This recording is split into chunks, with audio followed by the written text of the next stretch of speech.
అందరికీ నమస్కారం.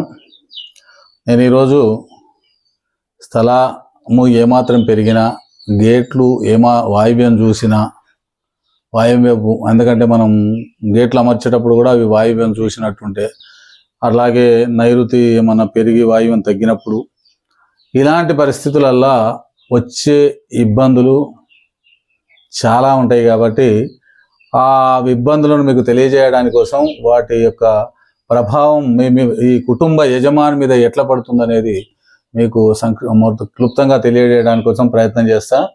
అందుకనే మీరందరూ కూడా ఈ వీడియో పూర్తయ్యే వరకు చూసి సబ్స్క్రైబ్ చేయండి. మరి మధ్యలో ఆగితే దీని యొక్క అర్థం మనకు సరిగా రాదు. కాబట్టి ఈ వీడియోకు తూర్పు వైపు రోడ్డు లేదు, దక్షిణం లేదు, ఉత్తరం వైపు రోడ్డు ఉంది, పడమర లేదు. ఈ ఉత్తరం వైపు ఏదైతే రోడ్డు ఉందో ఆ రోడ్డు కొంచెం వాలి ఉంది. వాలి ఉండడం వల్ల ఉత్తర ఈశాన్యం స్థలానికి పెరిగింది.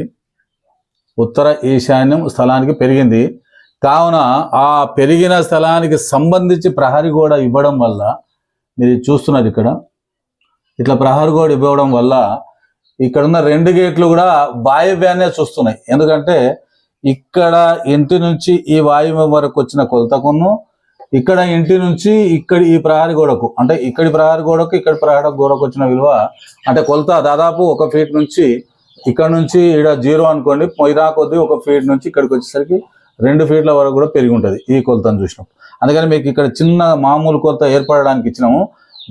ఇది చక్కగా వస్తుంది. అంటే ఇక్కడ వాయువ్యంలో ఎంత కొలుతుందో ఇక్కడ కూడా అంతే ఉంది, అలాగే ఇక్కడ నుంచి ఇక్కడి వరకు కూడా అంతే ఉంది. కాకపోతే ఈ ప్రహరీ గోడను పెంచి ఈశాన్యం పెరిగితే మంచిదని పెంచి 2 గేట్లు పెడితే, ఆ గేట్లకు మనం ఈ దర్వాజా నుంచి ఈ గేట్లకు కొలిస్తే ఈ పక్క నుంచి ఈ పక్కకు, మళ్ళీ ఈ పక్క నుంచి ఈ పక్కకు కొలిస్తే ఇక్కడి నుంచి ఇక్కడికి, అంటే ఒక 3.5 ఫీట్లలోనే 5 ఇంచులు 6 ఇంచుల ఫరక్ వచ్చింది. అలాంటప్పుడు మనం ఇక్కడి నుంచి ఇక్కడికి వస్తే ఈ గేటు దాదాపు 1.5 ఫీట్ తేడా వస్తుంది. కాబట్టి అది మొత్తం ఏం చేస్తుందంటే ఇటు చూస్తుంది. మనం ఎప్పుడు కానీ ఈశాన్యం చూడడానికి ప్రయత్నం చేస్తాం, కానీ ఈ గేట్లు మాత్రం వాయువ్యం చూస్తున్నాయి. అయితే స్థలము ఈశాన్యం పెరగాలని కనుక మనం ప్రయత్నిస్తే అక్కడ గేట్లు పెట్టేసరికి అవి వాయువ్యాన్ని చూసి ఈ గృహస్థులకు ఎల్లప్పుడూ వాగ్వివాదాలు, అంటే అల్లర్లు, పంచాదులు, కొట్లాటలు, పోతే యాక్సిడెంట్లు, అనూహ్య ప్రమాదాలు, పోతే పిల్లలకు అనారోగ్యం, ఆ తర్వాత ఎప్పుడు కూడా తనకున్న స్థితి మేరకు ప్రశాంతత లేకుండా బాధపడడం, వాహనాలుంటే ప్రమాదాలు, రాత్రి నిద్రలేమి, పడుకోవడానికి కూడా నిద్రలో ఇబ్బంది, ఇలాంటివన్నీ ఈ గృహం ఆర్థిక దుస్థితి కూడా ఈ గృహం అనుభవించవలసిన పరిస్థితి ఉంటుంది. కాబట్టి మిత్రులారా, ఈ విషయాన్ని పూర్తిగా గమనించండి. అయితే అట్లాగే వచ్చిన తర్వాత ఇక్కడ కొంచెం వాయువ్యం తగ్గి, పశ్చిమ వాయువ్యం కొంచెం తగ్గి, దక్షిణాగ్నేయం 2 ఇంచులు పెరిగిందంటే అట్లాంటప్పుడు ఏంటంటే ఇక్కడ కొంచెం అస్త్రకారు పల్చగా చేసి ఇక్కడ అస్త్రకారు మందం చేసేస్తే అది కవర్ అయ్యే అవకాశం ఉంటాయి. అట్లాగే మనం లోనికి వచ్చిన తర్వాత సరే ఇక్కడ ఏమి ఇచ్చిండంటే వంటగదిలో పూజ గది ఇచ్చి, పూజ గది ఎదురుగా, అంటే ఎదురుగా పూజ గదికి దగ్గరికి పోయిన తర్వాత వంటగదిలో రొటేట్ చేయడం. అట్లాంటప్పుడు ఏమవుతుందంటే ఈ గోడ ముంగడికి వచ్చింది కాబట్టి, ఈ ముందున్న గోడ ఇట్లా వచ్చి ఉంది కాబట్టి అప్పుడు ఏమవుతుంది అక్కడ అంటే దీని యొక్క స్థలం యొక్క ఈ పూజ గది యొక్క స్థితి మారి ఈశాన్యంకి వస్తుంది పూజ గది.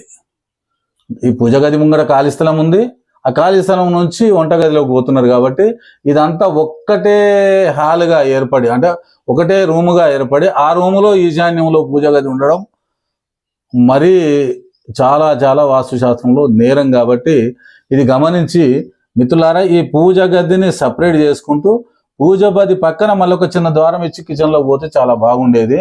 ఇలా మార్పులు చేసుకోవడం వల్ల ఈ గృహస్థునికి మేలు జరిగే అవకాశాలు ఎంతైనా ఉన్నాయి.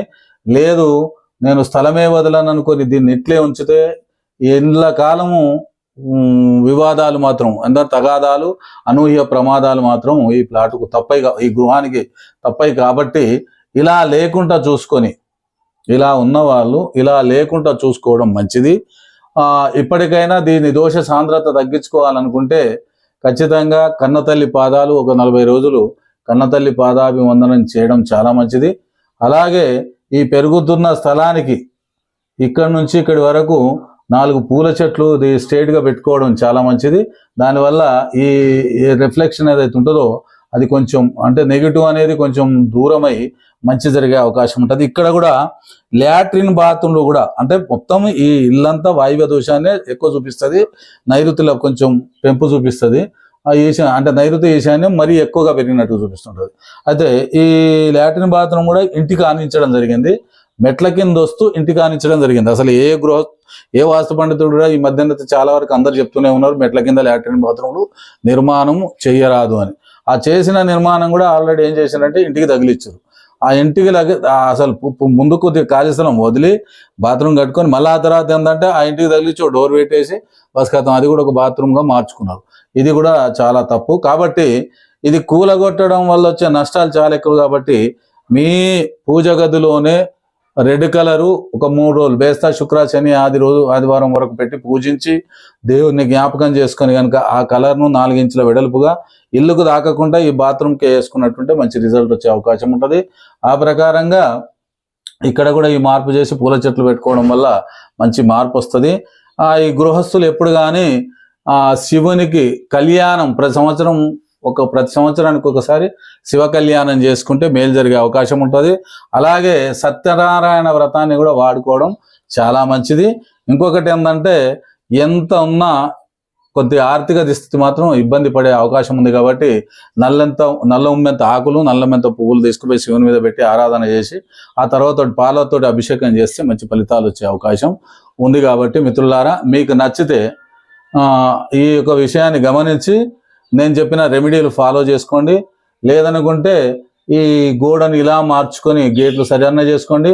అలా కాకుంటే ఇక్కడ ఎంతనైతే ఉందో ఇప్పుడు ఇక్కడ నేను చెప్పాను కదా ఎన్ని ఫీట్లు 5 ఇంచుల ఫరక్ ఉంది కాబట్టి 5 ఇంచుల ఫరక్కి గేటు తీసి ఇక్కడి వైపు గేట్ని ఇటు పెట్టండి. అలాగే గేటు ఎట్లా తీస్తున్నారంటే మన ఇటు నుంచి తీస్తున్నారు, దక్షిణం నుంచి తీస్తున్నారు, అంటే ఇక్కడి వైపు తీస్తున్నారు. కాబట్టి అట్లా కాకుండా ఇక్కడనే ఫిట్ చేసి ఉత్తరం నుంచి అంటే కుర్చీ నుంచి తీసే ప్రయత్నం చేసుకుంటే మంచిది. 2 గేట్లు కూడా అట్లా వాడుకోవడం మంచిది.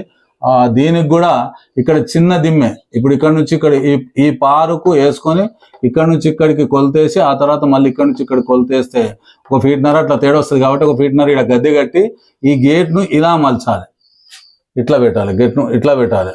ఈ ప్రకారంగా గేట్ని కనుక ఇట్లా కొంచెం ఇట్లా ఏర్పాటు చేసినట్టుంటే ఈ గేటు ఈశాన్యం చూసే అవకాశం ఉంటుంది. కాబట్టి అలానైనా చేసుకోవచ్చు, ఇలా పూల చెట్లతోటైనా నేను ఇచ్చిన రెమెడీలను ఫాలో కావచ్చు. అట్లా చేసుకుంటే మంచి జరిగే అవకాశాలు ఖచ్చితంగా ఉంటాయి. దీన్ని గమనించి మీకు నచ్చిన విధంలో నేను ఇచ్చిన రెమెడీలు కానీ లేకపోతే నిర్మాణంలో మార్పు కానీ చేసుకొని మీరు ఎల్లప్పుడూ సుఖంగా ఉండాలి, ఆనందాది ఆయురారోగ్యాలతోటి ఎల్లప్పుడూ విరాజిల్లాలని కోరుకుంటూ నేను మీ అన్వర్ భాష. మళ్ళీ వీడియోలో కలుద్దాం. అప్పటి వరకు సెలవు.